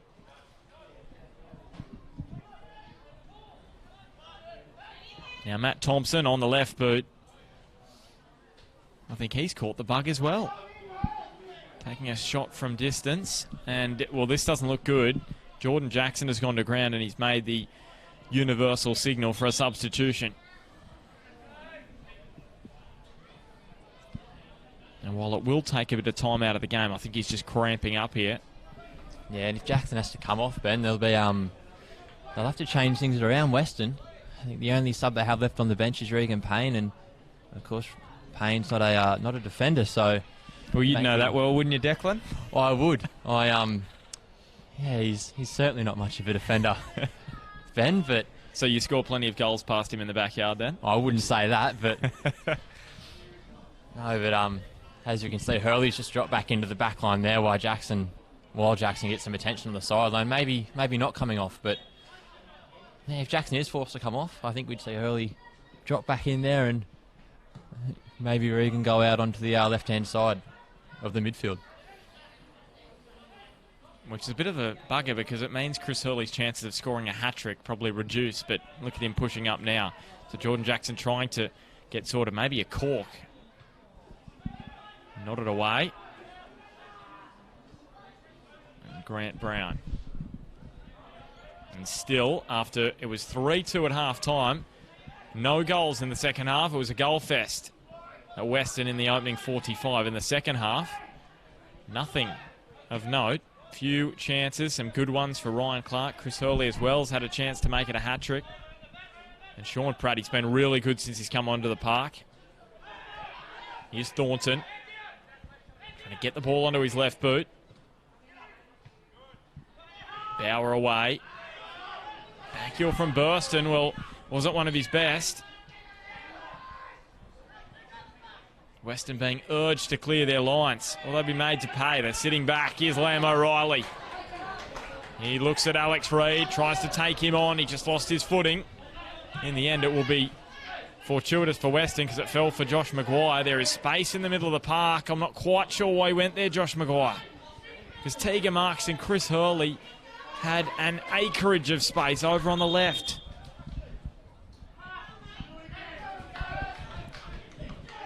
Yeah, we were saying at the start of the match there, Ben, about the loss of Dutton Black for Maitland and how that would affect their season going forward. But Sean Paddy's been good since he came on, and if he can continue in this vein, I think it bodes well for Maitland. Thompson got a big tug from Foster, and that should be close to a yellow card, you'd think. Yeah, Foster almost looking to maybe give Matt Thompson a cuddle. Yeah, Murphy keeping the cards in his pocket, just the one so far, to James Thompson. Tegan Marcus' clearance is straight to Thomas, and this is what we're talking about. Weston are sitting back here, struggling to clear their lines. It's what that similar feeling that Western fans have had this season on multiple occasions. Fires into the middle. You just have that feeling about it.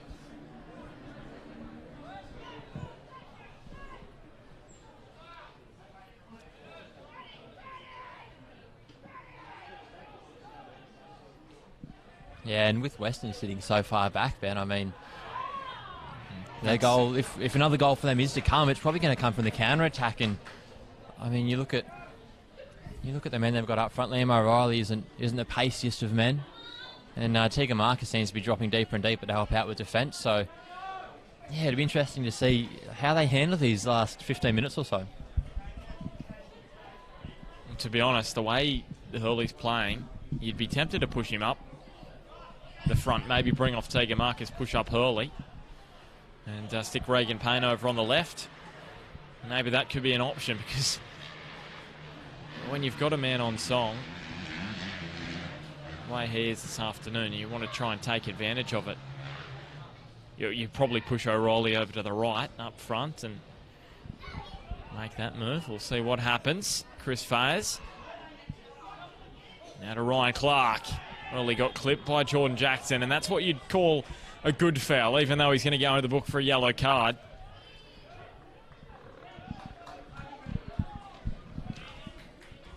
A good foul if you're a Weston fan. A frustrating one for Maitland.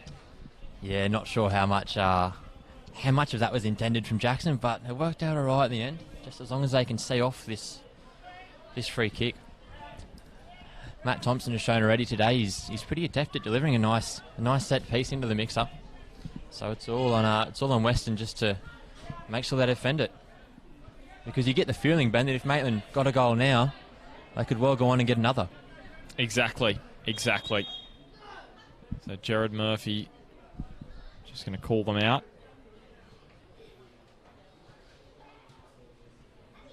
The two men that were just involved in the foul before, Ben, Ryan Clark and Jordan Jackson.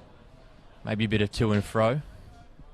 Maybe a little bit frustrated, Ryan Clark, with the foul. Certainly would be. Here's Thompson.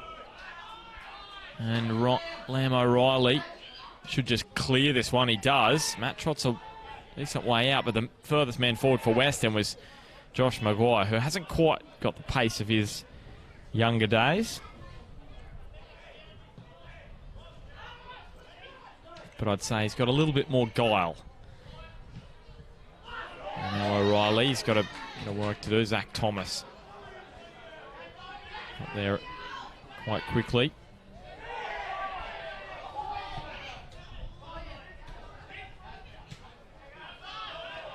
Another man against his former club, Zach Thomas.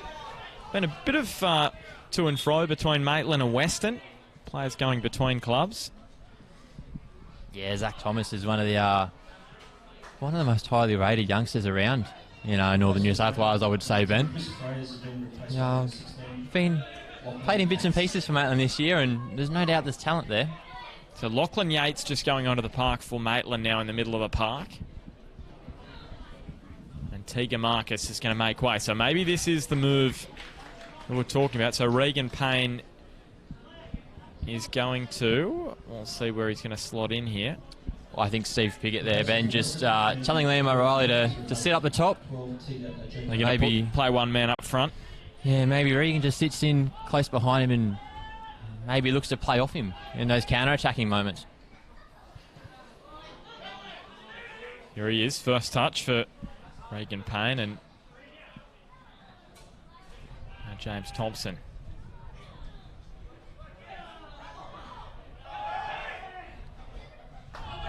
And O'Reilly. 1-2 with Maguire. Here's Burston. Foster, he's got the pressure from Thompson. The flag will stay down. Regan Payne onside. He's got Chris Hurley flowing forward in the middle of the ground, and Alex Reid dives in and gives away the free kick. He's been crunched, Regan Payne, and Alex Reid goes into the book. He timed a tackle like that against Magic last weekend to perfection, and that one he got all wrong.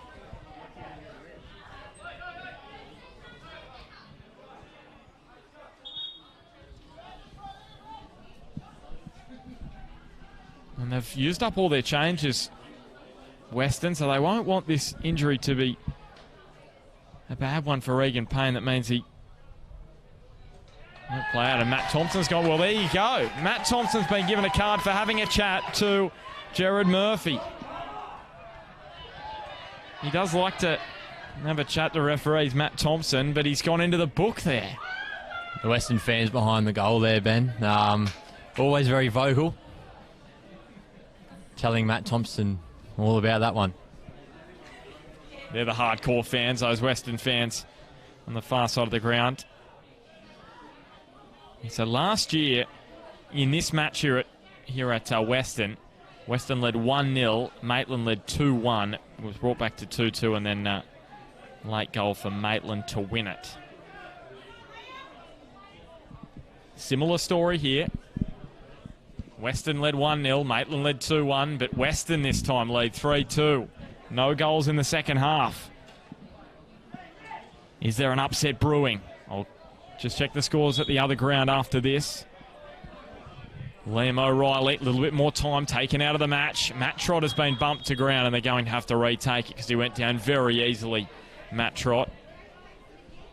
So it's 3-0 Magic over Lake Macquarie, and at Adamstown Oval it is 1-1 between the Jets and the Rosebuds. That's in the 90th minute there, and we're into the final 5 minutes here at Weston.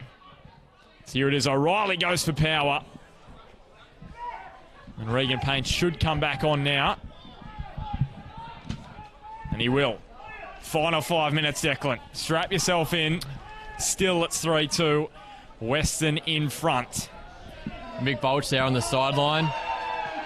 Just telling Alex Reid to get up. Alex Reid has scored a couple of late goals and saved Maitland points throughout the season, so they're throwing everything they've got now. We'll just remember back to round one. It was this time, the 85th minute, Weston led 1-0 that afternoon, and they scored 2 late goals, Maitland, to win it 2-1. Could lightning strike twice? Remember, Weston haven't beaten Maitland in 7 matches.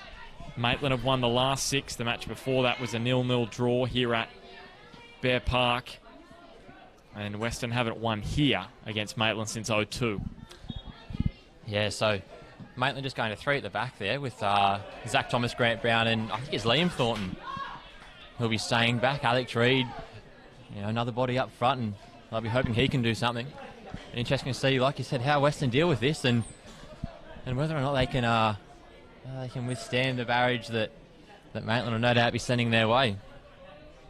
Yeah, they're in a bit of a rough trot. Maitland, they've won 1 of their last 4. Weston are 2. They've won 1 of their last 6.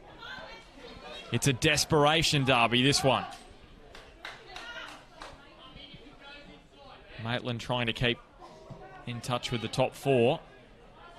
Sitting 5th, sitting outside the top 4 for the first time since the opening month of the season. And Weston just trying to get themselves really back in the race. Sitting on 9 points. Here's Zach Thomas lumping one forward.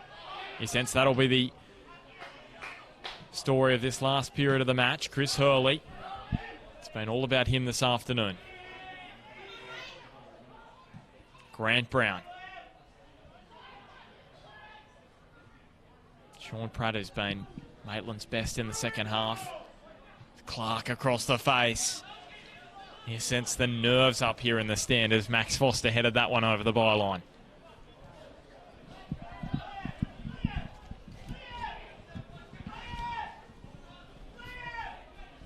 Everyone back now for Weston. Just Lachlan Yates is the furthest outfield player forward, but he's well into the Western half. So Foster with a clearance away. Liam O'Reilly's after it. But Yates, cool as a cucumber, just knocks it back to Matt Trott. And again, smacks it forward. Will be another corner. It's all hands to the pump here for Weston. The experience of Nathan Morris, I think, could be so key to Weston if they're to take the 3 points away this afternoon. I mean, I'm not sure if you can hear it over our Bar TV coverage, but the way he's marshalling his troops, pushing them up every time. Well, Thomas was unmarked and it fell for Thornton, who scored from that position already this year. They'll get another opportunity. Thompson in. Thornton was there again. Runges out. He fumbles it. Burston clears his lines. Bears fans breathe again. May not be for much longer, though. They're sitting back, Weston. Deeper and deeper, and now Morris and Lathan get in each other's way. It's another throw for Maitland.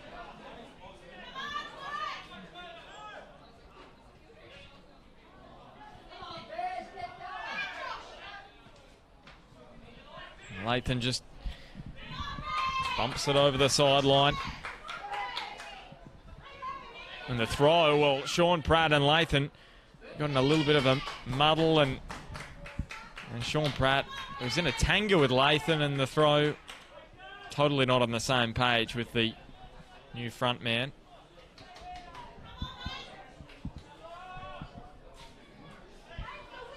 And time continues to tick down. Full time at Magic Park, 3-0 to Broadmeadow Magic over Lake Macquarie. And Runge has, well, really shanked that one. James Thompson. Wouldn't he love an equalizer against his former club at this point in time?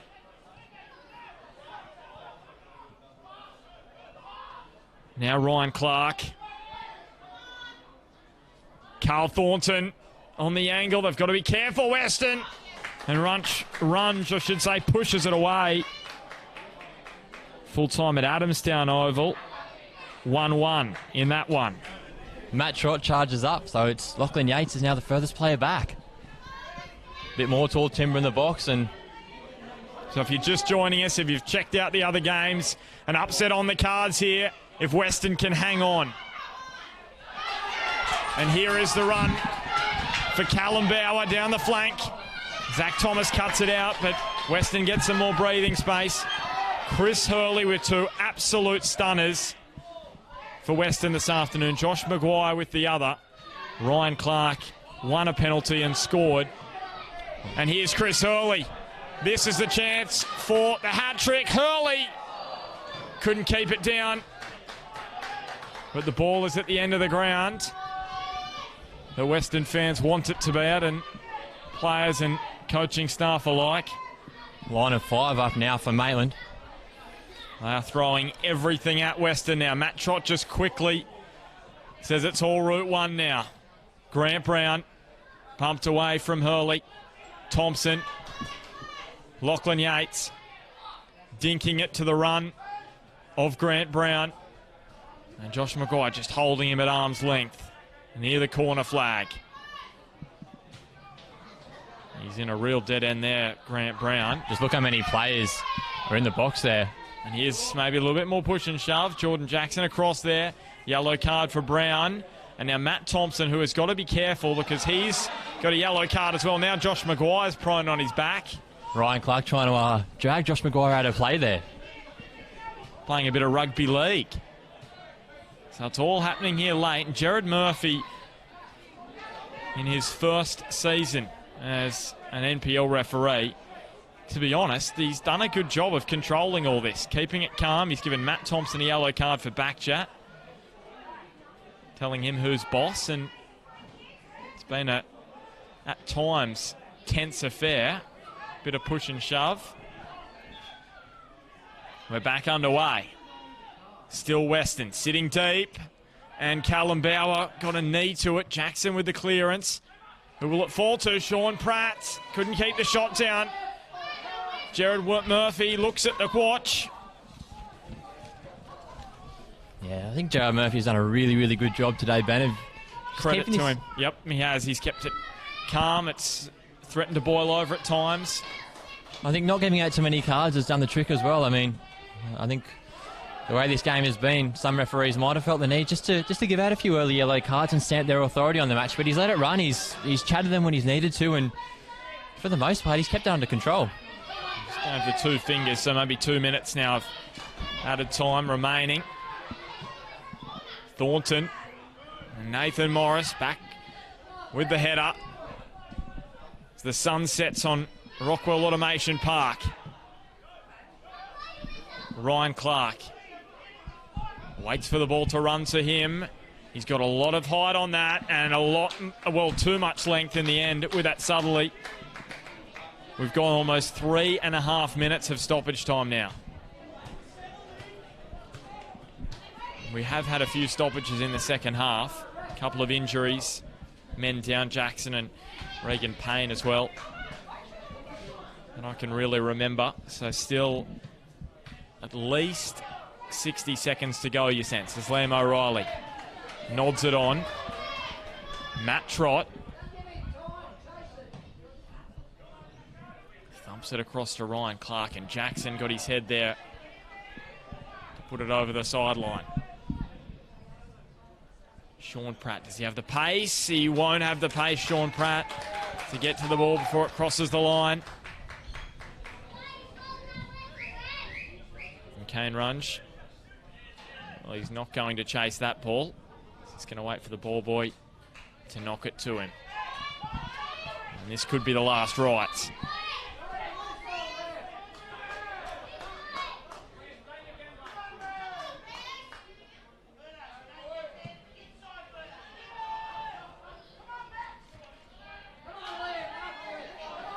Josh Maguire. Well, he knows the place to be. Straight towards the corner. Liam O'Reilly. He held off Zach Thomas. And he was able to keep it in. And the Derby drought is over for the Bears. For the first time since 2015 and 7 long matches, it's Weston who have the bragging rights over their Coalfield rivals. And it's also the first time Weston have beaten Maitland here at Weston's Rockwell Automation Park since 2002. And Maitland's mid-season malaise continues, and it means they will head into next weekend's break and the long weekend with just 1 win from their last 5 matches in the NPL. Full time at Rockwell Automation Park. Weston Bears 3, Maitland FC 2. Declan Payne. Well, we didn't pay to get in, but the fans got their money's worth this afternoon. Bloody oath they did, Ben. That was an awesome match. We might have put the mocker on it a bit, saying there are definitely more goals to come in the second half, but I think that was a pretty fair assessment after the first half. And we warned, I think, also against Weston sitting back and trying to defend that lead, but that's what they did for much of the half. And you know, it was close. It was a very close run thing, and it could have gone either way. I think in the end, if Maitland had managed to pinch one there in the last 10 minutes, you imagine they would have gone on and maybe got another, but Weston held out. They did the job, and they did it in front of the old boys down here on Old Boys Day at Rockwell Automation Park. And that's a big sign for Weston, because we sort of said last year they were in this kind of position against Maitland, and they lost the match 3-2. This afternoon, they've held on. They've got the job done 3-2 themselves. And Steve Piggott's job here at Weston, it is continuing. He's still got plenty of work to do, and he'll admit that, but the improvement is there for all to see. Yeah, and I think what Weston need to find now is some consistency. I mean, we spoke about that good result back in round 4. We've alluded to it a couple of times now. Where they held out and they got the result over Magic, who now sit top of the table after that win over Lakes. And this today, that's, I would say, another result in the same vein. You know, local derby, Maitland probably looking at the team sheet, probably with the better of the squads and the more experienced of the squads, I should say, and the more of the recognised talent around the grounds. And yeah, Weston have held on. Weston have got the result, and if they can start to string a couple together now, I think it's probably unfortunate that they have no FFA Cup to contend with next weekend, because it's another weekend off for Weston, and you know, they've recently just had 2 weekends off, one with the bye and that Jets youth match, which was moved to midweek. So they've just got to try to keep the momentum, which I think they were taken away from this game, and build on it, and hope that they can do something when they come back after the FFA Cup. And the exuberance of youth, you know, Chris Hurley, just those 2 strikes, and no fear from him to take on those 2 left-footed strikes from distance, one on the volley, the second a bobbling ball outside the box. Yeah, well, I mean, even beyond those strikes, he played over on the left-hand side of midfield, but Ben, how many times do you reckon you said his name today? He was everywhere. He was making challenges, especially those last 15, 20 minutes. He was coming back in across and, you know, just getting himself in the box and making the right kind of tackles. And yeah, I think he'd be man of the match today, Ben. Yeah, I think you've got to go. You know, even defensively, he did a superb job at the back, Chris Hurley. Just an awesome performance from the former Mariners youngster. Now, let's talk next weekend just quickly. It will be live on Bar TV Sports, the FFA Cup matches. Broadmeadow Magic up against Adamstown. That's the first match on Saturday, the first day of the long weekend. Then it's going to be a big one. Hamilton Olympic up against Edgeworth. I should say Hamilton Edgeworth's the first match, I understand. Magic Adamstown. Then we've got Lambton and Port United. And then Charlestown up against Boambi. So 4 great matches, but the first 2 I think are really looking forward to those 2. Yeah, those all NPL clashes are always special once we get into the later rounds of the FFA Cup, and it'll be interesting to see if one of the more northern sides can maybe cause an upset. I mean, in the non NPL clashes, whether Lambton or Charlestown maybe maybe go into those ones a bit complacent, maybe thinking they're able to walk in. I mean, they both had big results in earlier rounds of the FFA Cup. Charlestown did Azuri 10-0 and Jaffers beat South Cardiff. Was it 11-0? Yeah, it was close to that, maybe 11-1. I think it was 11-0 actually. Yeah, big result. Yeah, so they've, I think next weekend's going to be a really, really exciting weekend of football.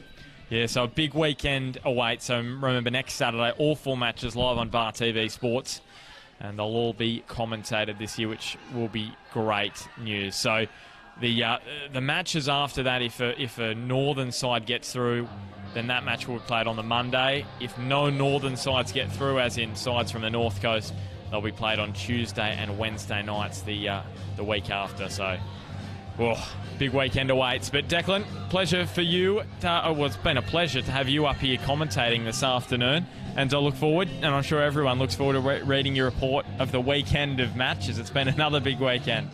Thanks very much, Ben. It was a great match to sit up here in the figurative commentary box here at Rockwell Automation, and fantastic match of football, Ben. And you've only got 3 matches to review, which when I was writing them, I always enjoyed. Less work, you get the same amount of pay. So, Charlestown, Hamilton, that match off today. So you get a bit of an early mark tonight. Yeah, it's certainly not a bad thing. But, I think it'll be interesting, that Charlestown-Hamilton match. I wonder when they'll play it, Ben. Yeah, probably a week and a half, I'd say. But depending on FFA Cup, I think they'll have to probably wait 2.5 weeks. All right, well, as I said, great to have your company this afternoon. Weston, a big upset this afternoon against Maitland, winning it by 3 goals to 2. We'll catch you next week.